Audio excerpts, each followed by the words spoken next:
राम ने लक्ष्मण को दंडित किया। सभा में अचानक हंसने पर। यह उस समय की घटना है जब रामचंद्र जी लंका से वापस हुए। सभी नगरवासी का खुशी का ठिकाना नहीं रहा। सभी लोग धूमधाम से राम का स्वागत के लिए ढोल नगाड़े बजाते हुए नगर से बाहर निकले। भरत जी जिससे पादुका को 14 बरस रखकर पूजा किए थे, उसे सिर पर लिए खड़े थे। पुष्पक विमान उतरा तो सभी लोग उसी में बैठे रहे। कोई किसी को नहीं देख रहा। राम और भरत एक दूसरे को निहारते रहे। राम ने भरत को देख रहे हैं तो विमान में जितने लोग थे सभी लोग भरत को ही देख रहे हैं। दूसरा कोई नहीं दिखाई दे रहा। भरत राम को एकटक आँख में आंसू लिए केवल राम को निहारते रहे तो नगरवासी एवं माताओं ने भी केवल राम को निहारते रहे। उस विमान में राम के सिवा कोई नहीं दिखाई दे रहा था। कुछ समय के लिए पृथ्वी की सांसें थम चुकी थी इस क्षण को देखने, और सभी की आंख में आंसू भी थे। उस समय ऐसा लग रहा था राम और भरत का प्रेम का आंसू के आगे सागर की जल भी कम पड़ जाए। तभी गुरु वशिष्ठ ने देखा कि इसे नहीं रोका गया तो पूरा संसार जलमग्न हो जाएगा। उन्होंने आगे बढ़े और भरत से कहा, भरत, आप जिसके दर्शन के लिए 14 बरस तपस्या किया, वह आपसे मिलने के लिए आ चुके हैं। इस पादुका को जब तक तुम नहीं रखोगे तो बिना पादुका के कैसे उतरेंगे। तब भरत ने पादुका को रखा। राम उस पादुका को धारण किया। तब सभी को सब दिखाई देने लगे। पुष्पक पर माता सीता, लक्ष्मण, सुग्रीव, हनुमान, जामवंत तथा लंका के राजा विभीषण सभी लोग उतरे। सभी का भव्य स्वागत हुआ। फिर सभी लोग सभी से मिले। महल में सभी लोग गए। फिर राम का राज्याभिषेक हुआ। राजा राम की अयोध्या में वही खुशहाली वापस हो गई। दूसरे दिन राज्यसभा बुलाई गई। सभी दरबारी वहाँ बैठे थे। अभी सभा चालू होने ही वाली थी कि लक्ष्मण ने पूरे 14 बरस के भैया राम की लीला को याद कर लक्ष्मण ने बहुत जोर से ठहाके मारकर हंसने लगे, यह सोचकर कि आज मेरे भैया राम राजा बने। लेकिन सारी लीला होने के बाद यह ठहाके को सुन सभी लोग विचलित हुए। लक्ष्मण की हंसी आज से पहले ऐसा कभी नहीं हुआ। लक्ष्मण तो उग्र स्वभाव के हैं, उन्होंने हंसा तो क्यों। सभी अपने अपने मन में विचार करने लगे और अपने में कमी ढूंढने लगे। कहीं हमारे में तो कोई कमी नहीं है। भरत ने अपने बारे में विचार करने लगे, कहीं मेरे से राम भैया का कोई कमी तो नहीं हुआ जो लक्ष्मण हंस रहा है। शत्रुघ्न का भी वही हाल था।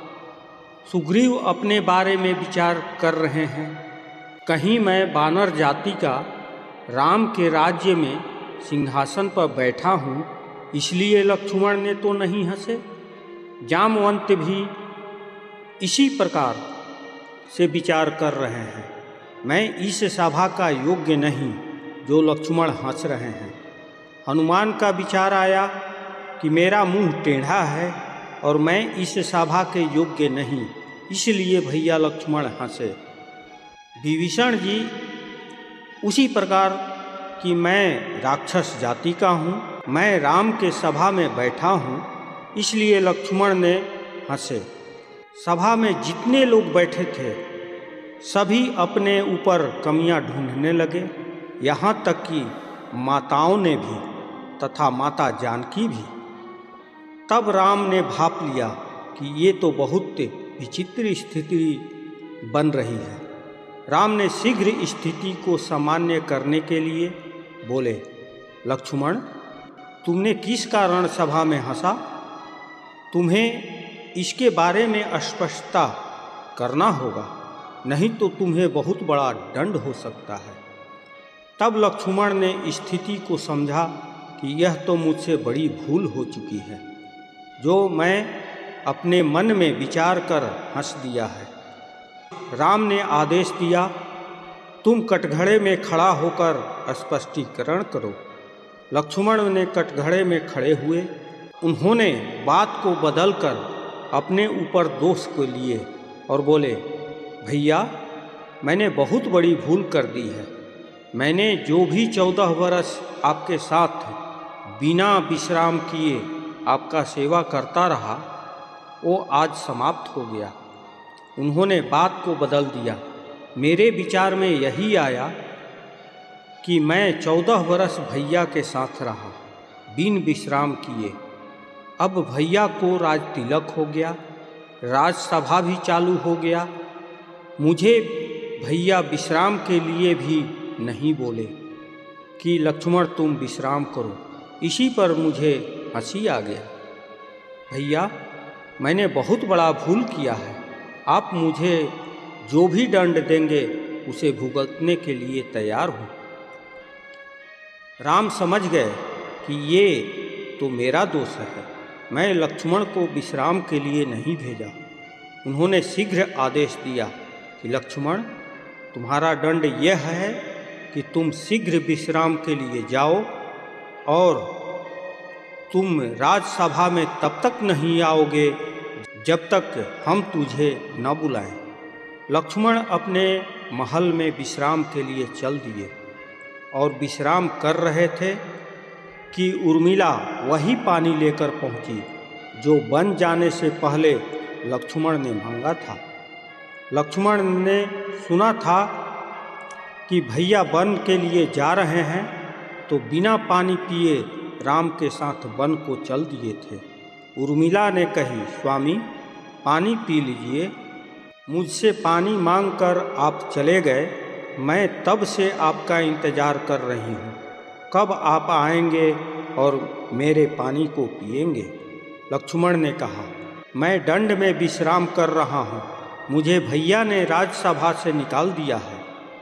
मैं केवल विश्राम करूँगा, इसके अलावा मैं कुछ नहीं करूँगा। तुम अभी जाओ उर्मिले, मुझे पानी पीने का आदेश नहीं है, तुम जाओ। उर्मिला बार बार आग्रह कर रही हैं और लक्ष्मण बराबर यही बोल रहे हैं, तुम यहाँ से चली जाओ, मुझे विश्राम में विघ्न नहीं करो। उर्मिला वहाँ से आँख में आंसू लिए चली गई। ये सारी घटना दीवार की आड़ से हनुमान सुन रहे थे, क्योंकि हनुमान जी बुद्धि में तेज तो हैं ही। जैसे ही राम ने आदेश दिया तो हनुमान को आभास हो गया कि भैया लक्ष्मण कुछ न कुछ गड़बड़ जरूर करेंगे, क्योंकि लक्ष्मण के स्वभाव से वह भली भांति अवगत थे। हनुमान ने शीघ्र दौड़कर राम के पास गए और सारी घटना को अवगत कराया। जब राम ने इस घटना को हनुमान से सुने तो सभा को चलते हुए छोड़ लक्ष्मण के महल के तरफ दौड़ गए।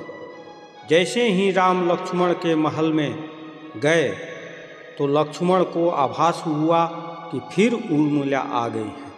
लक्ष्मण फिर वही बात बोले, तुम मुझे इस दंड में विघ्न मत करो उर्मिले, मुझे विश्राम करने दो। राम ने जब ये बात सुना तो लक्ष्मण को उठाकर गले लगा लिए और बोले, अरे पगले, मेरे भैया लक्ष्मण, मुझसे बहुत बड़ी भूल हुई है। तुम मुझे इतना बड़ा दंड मत दो लक्ष्मण। तुम अपने पूरे परिवार के साथ विश्राम करो, ये मेरा आदेश है और ये भी तुम्हारे लिए दंड है। तभी उर्मिला आकर राम की चरण को स्पर्श करती है तभी राम ने उर्मिला से बोले, बहन उर्मिला, इसने 14 वर्ष तक विश्राम नहीं किया है। इसकी इतनी ध्यान में रखना कि इसका पूरी 14 वर्ष का निद्रा परिपूर्ण हो जाए। मेरी बहन, इसे संभालो। कहते हुए राम वहाँ से चले गए। आगे अगले दिन हर हर महादेव, जय माता आदि शक्ति, नमस्कार।